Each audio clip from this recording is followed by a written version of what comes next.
Teenage Dream is kind of that feeling I wanted to exude off this record. Like, I really want you guys to fall in love with me in your teenage dreams. Her label dropped her. People said she couldn't do it. I'm either gonna go completely mental, completely bankrupt, or have the best success of my life. The divorce of Katy Perry, what happened there? Hello, Floppianas, and welcome to the Bop Bible Podcast, my brand new podcast where I dissect the most iconic pop music eras.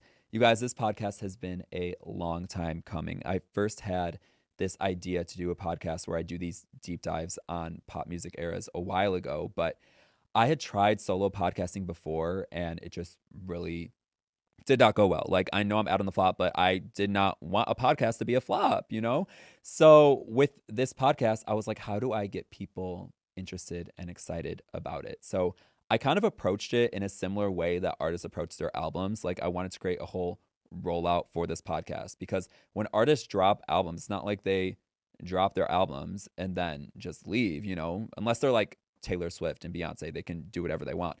But most of the time, artists have to have a full established rollout for their albums. And so with this podcast and me talking about the iconic pop music eras that make up the Bop Bible, I was like, okay, as someone who grew up on Stan Twitter, what were the two albums I saw people refer to the most as the Pop Bible?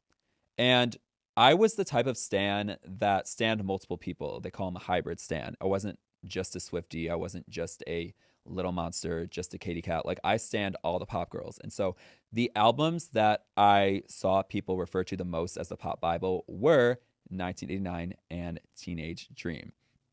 And so in order for me to get you guys involved in this podcast, I was like, okay, what if I just ask you what you think is the true Pop Bible between 1989 and Teenage Dream? And whichever album won would not only be the first album I talk about on this podcast, but I would recreate that album cover and have that cover be the cover of this podcast. So as you can tell by looking at the cover of this podcast and seeing myself naked on a cloud, Teenage Dream won and will be the first album I talk about. I mentioned that this podcast will consist of deep dives on the most iconic pop music eras and everything that made them special. And so for Katy, I'm going to talk about everything from where she was before this album came out to the marketing to the 6 number ones she got, and of course, the legacy of the era. And I'm going to finish by naming the most underrated song from Teenage Dream. So I think it is important that before we talk about the Teenage Dream era and do a full, deep dive on that, it is important to talk about where Katy was at before this album era, because it's not like she just dropped Teenage Dream and like instantly became a pop girl. She had years of artist development before this. In fact, she was dropped by both Island Records and Columbia Records before signing with Capitol Records in 2007. So she had quite the career journey before even dropping her first major label debut. But she was actually almost dropped a third time by Capitol, because when she released, I don't know if you guys remember the EP You're So Gay in 2007, but that was an EP to kind of generate hype for Katy Perry, introduce her to people, because at that point she had not had any major label releases under Katy Perry. So her A&R, Chris Anokut, actually did an interview around the time of Teenage Dream, and he said that people at the label stopped believing in her when You're So Gay didn't see as much success as they thought it would. I mean, even though they thought it was just going to be a song to develop hype, they expected more iTunes sales than it actually got. So people stopped believing in her, and she almost got dropped by Capitol, which would have been the third label to drop her. But after You're So Gay, Katy still remained at the label, and she released her song I Kissed a Girl. Obviously, a song called I Kissed a Girl wasn't as socially acceptable as it would be now. So getting the radio to believe in a song like that was difficult, but her A&R was able to get people at radio to believe in I Kissed a Girl, which was a huge reason for the song's success and was basically why it reached number 1 on the Billboard Hot 100, becoming Katy's first #1 single. After I Kissed a Girl, Katy actually had 2 more top 10 singles from the album One of the Boys, which were Hot and Cold and Waking Up in Vegas. So at this point, having 3 top 10 singles, including a #1 single, it was clear that Katy had huge potential to become a main pop girl, and her next album was going to make or break her status as a main pop girl. So this brings us to the start of the Teenage Dream era in May 2010. This era was actually kind of off to a rough start because the song California Girls leaked online weeks before it was supposed to come out, resulting in the label having to release the song early. But nonetheless, the song still became a huge hit, and it was basically because it was the perfect summer song. And I feel like it was a song that perfectly described Katy. I mean, she had always been a California girl. She got Snoop Dogg on the song, who was also a California girl. So it was the ultimate West Coast anthem. Katy's goal with this song was to make a California version of Empire State of Mind by Jay-Z and Alicia Keys, and that's exactly what she did. It definitely marked a shift from the more pop rock sound Katy was doing with One of the Boys into this bubblegum pop world that she introduced with Teenage Dream. And the music video also launched this candy theme that she was doing with the era, which I think is really cool because when you think back to pop stars at this time, you know, there was Lady Gaga, there was Kesha and Rihanna. Those 3 in particular all approached their eras with a more dark theme. And so Katy approaching her Teenage Dream era with these bright candy themed colors was definitely different, but it was fresh and exciting. California Girls reached #1 on the Billboard Hot 100, becoming Katy's second #1 single in her career. And it was truly the song of the summer in 2010. I remember hearing this song and it really made me interested in Katy Perry. I'd for sure known about her before from I Kissed a Girl, but I was like, I can't listen to a song called I Kissed a Girl.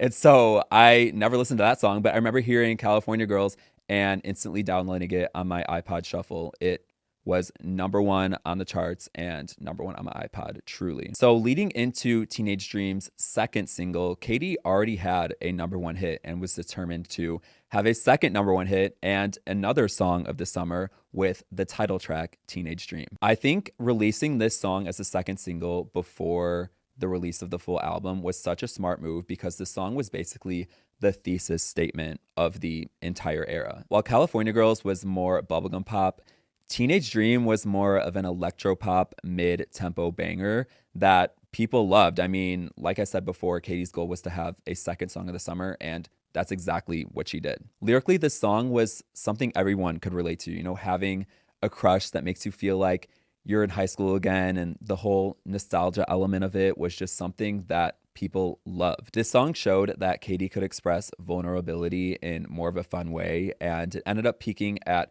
#1 yet again. So Katy now had 3 #1 singles in her career. And at this point, she wasn't only a main pop girl, but she was main pop girling harder than any other main pop girl. I think an era we can compare this to, a more recent era, would be Short and Sweet by Sabrina Carpenter. Like, by the time Sabrina released Please, Please, Please, and it became a hit after Espresso, we knew she was a main pop girl. Like, it was her first mainstream era. She was new to the spotlight and had these 2 songs of the summer. And I think the same thing was happening with Katy. She was very new to the mainstream, releasing her second major label debut album, and had 3 #1 hits, 2 from the same album in the same summer. So it was just a sign that a new pop star had emerged. After releasing these 2 singles, Katy released the full album Teenage Dream, and it became her first #1 album on the Billboard 200. And just think about how much of a special moment this was. You know, Katy was dropped by 2 different labels, almost dropped by a third, had to basically restart her career multiple times because she never got to release any music under those labels that she was dropped from, and now had a #1 album and multiple #1 singles. This album is still charting after 421 weeks, which really just shows how timeless it is. This album earned Katy 7 Grammy nominations, and she didn't win any, which is actually crazy.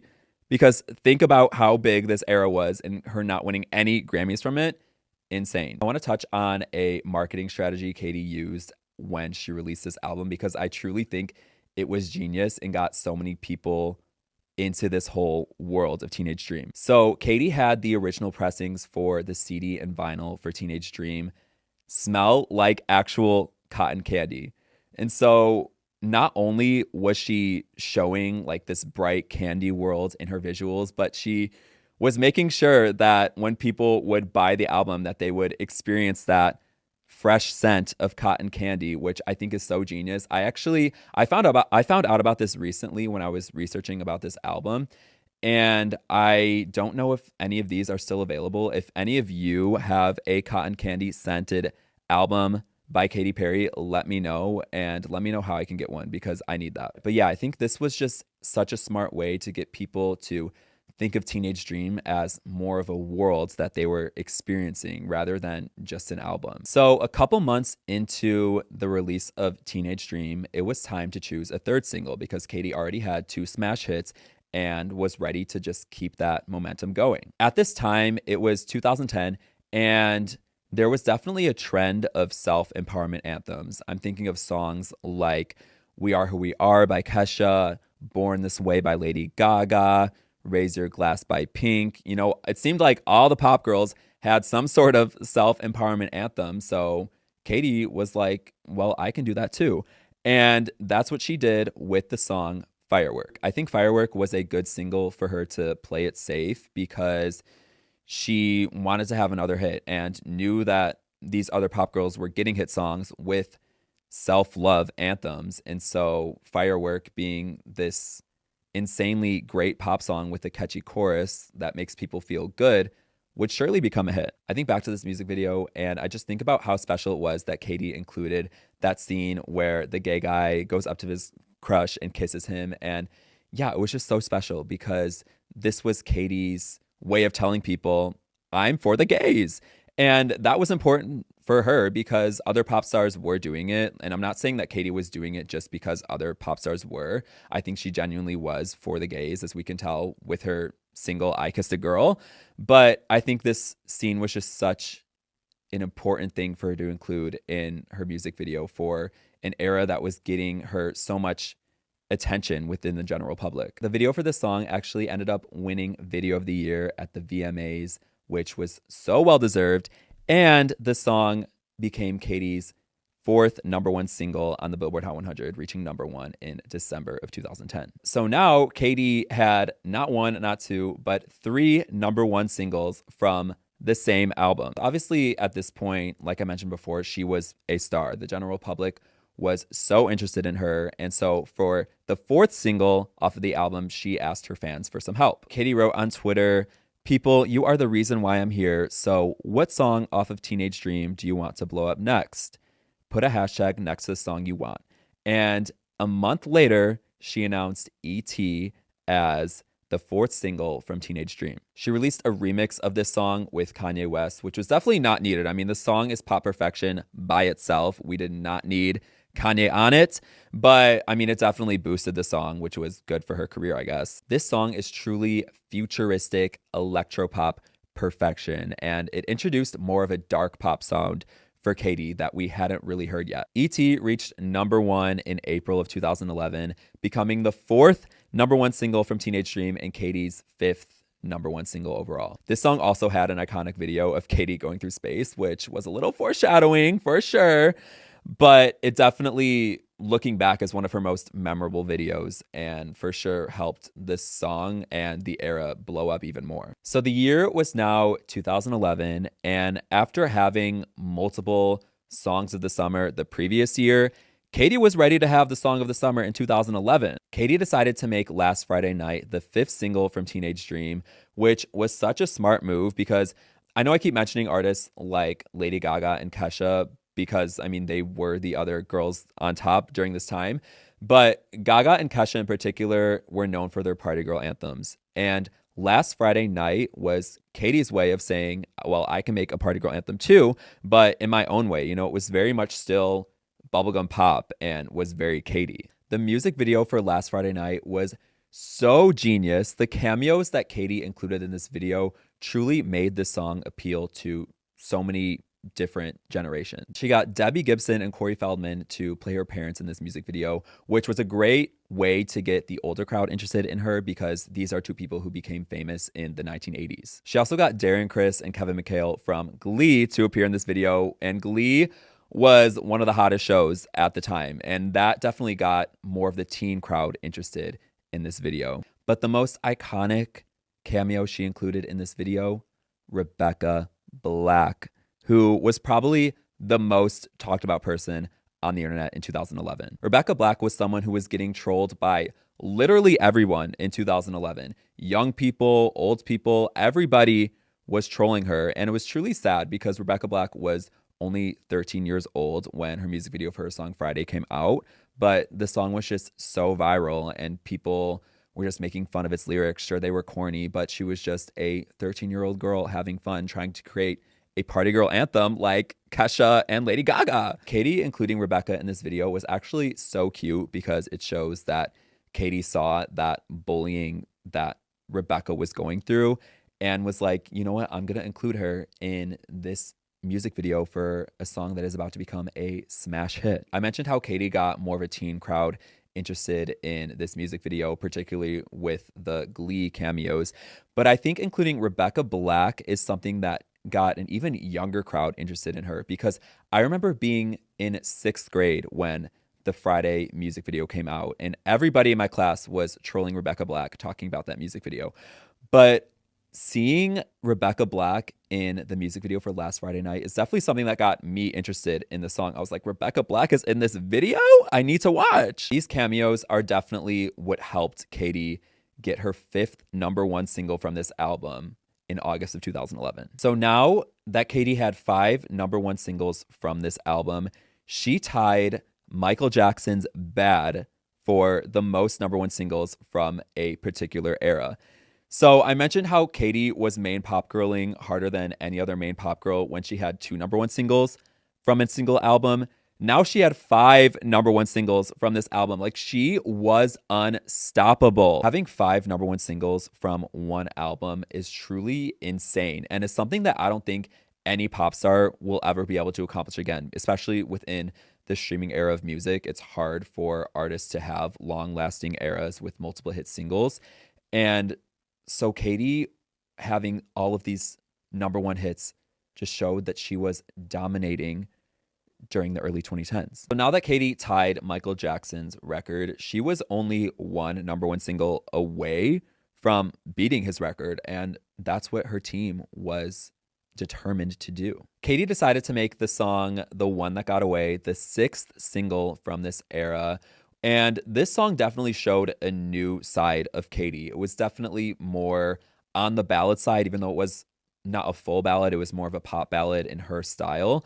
But it was less of the bubblegum pop she had shown us with songs like California Girls and Teenage Dream, and more of her vulnerable side. I feel like Katy and her team's goal with Teenage Dream was to just showcase her versatility because so far, she had given us songs about confidence, self-empowerment, partying, and love. But The One That Got Away was a different type of love song about a lost love. I think the timing of this single was also great because the song definitely gives end of summer energy. And like I said before, she released it as a single in September of 2011. So yeah, I just think that timing was great. At the time, it was her most emotional song and also her most emotional video. Like, you guys, this video was so sad and it's definitely one of her most memorable videos for sure. In the video, Katy plays an elderly woman who reminisces on a love she had when she was younger.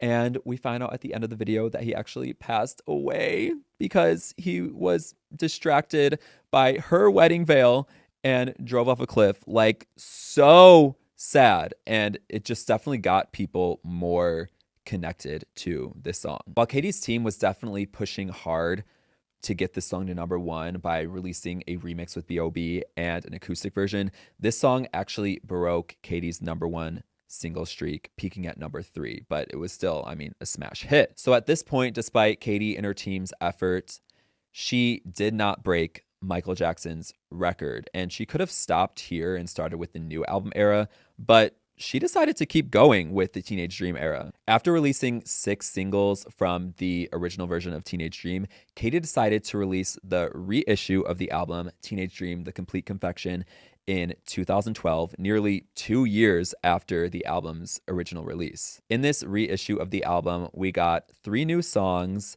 an acoustic version of The One That Got Away, and 3 remixes. So not only did Katy release this reissue with new songs, she decided to full on make new singles out of these new songs, which was definitely smart because Part of Me debuted at #1 on the Billboard Hot 100, showing that the general public was not tired of her. They wanted more of Katy Perry. Looking back, this song definitely wasn't one of the stronger singles from the Teenage Dream era, which, I mean, makes sense. It was just on the reissue.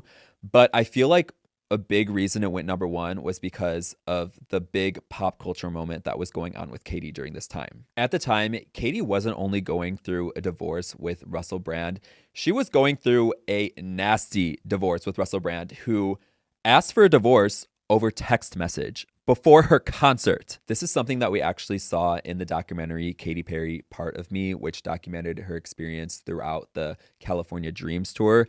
And looking back, it's just crazy to think that she really went on stage in front of a whole arena after getting this text message from Russell Brand. The news of this divorce was very fresh when Katy released the song Part of Me. We know the song isn't actually about Russell Brand because Katy told MTV in 2012, "I wrote it 2 years ago," which is funny because everyone is like, "Oh, it sounds so current." Some people I work with are like, "You should just say you wrote it a couple weeks ago." Which, yeah, her saying she wrote it a couple weeks ago at the time of its release probably would have made it even more of a massive moment than it already was.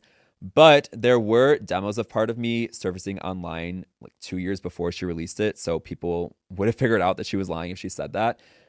But still, the pop culture moment of Katy's divorce definitely helped Part of Me debut at #1 on the Billboard Hot 100, becoming the 6th official #1 single from the Teenage Dream era. So after releasing 7 singles within 2 years, Katy decided that it was time to close out the Teenage Dream era by releasing the 8th single from the album, which was Wide Awake, one of the newer tracks from the reissue. Katy and her team probably saw the response of Part of Me and people associating that song with her divorce from Russell Brand, and were like, whoa, we need to make a new song that you recently wrote the next single, because it actually describes what you're going through. And that song was the song Wide Awake. The song just perfectly described what Katy was going through at the time. I mean, the opening lines of the chorus are "Fallen from Cloud 9, it was out of the blue," because Russell Brand literally requested a divorce over text message. So with Wide Awake, she and her team were further capitalizing off of that massive pop culture moment. Usually when artists have multiple hit singles from an era and then release a final single, it doesn't chart that high because the general public is kind of over them. Like, they just had multiple hits, like let them breathe for a bit, come back after a while, and then they can have more hits. But Wide Awake was still a smash hit. It wasn't a #1 hit, but it peaked at #2 on the Billboard Hot 100, only behind Call Me Maybe. And that makes sense because Call Me Maybe by Carly Rae Jepsen was the biggest hit of 2012, and it was hard for any song to dethrone it from #1. So the fact that Wide Awake still peaked at #2, though, was insanely impressive considering it was the 8th single from this era. She made this a single in support of the documentary, which I already touched on a bit, Katy Perry Part of Me.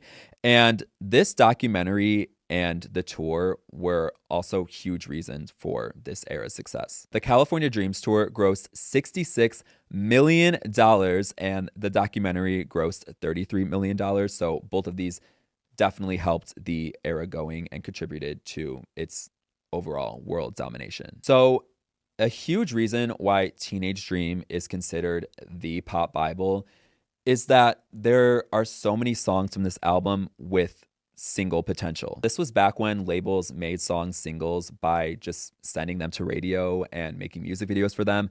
But if they weren't radio friendly and the radio didn't eat them up, then they would flop. But Teenage Dream was stacked with radio friendly songs. Like, when I think of radio in the 2010s, pop radio, I think of Katy Perry. So Katy's label definitely believed in her a lot with this album. I mean, they gave her 8 high budget music videos and sent 8 singles to radio. Like, that is something that is basically unheard of in pop music. Teenage Dream could also just be enjoyed by a wide age demographic. I mean, these songs were definitely kid friendly, but there were also songs that adults could enjoy while partying or driving and listening to the radio. I think of songs from this album like Wide Awake, which definitely had a very easily digestible chorus that could be listened to by children, but the lyrics are pretty deep, so they were something that adults could relate to and connect to. Katy having all these hit singles from 2010 to 2012, and then coming out with Prism a year later, which, by the way, we'll have to do a whole episode on Prism because that was a massive era as well.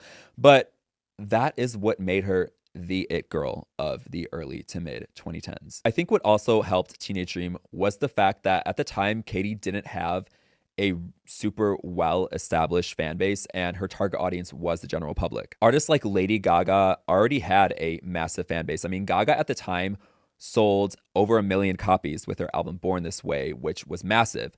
But Katy sold 190,000 copies with Teenage Dream in its first week, which sounds like a big number, but at the time, when you compare it to other main pop girls, it wasn't that massive. And so with artists like Gaga, a lot of people were buying the album right when it came out.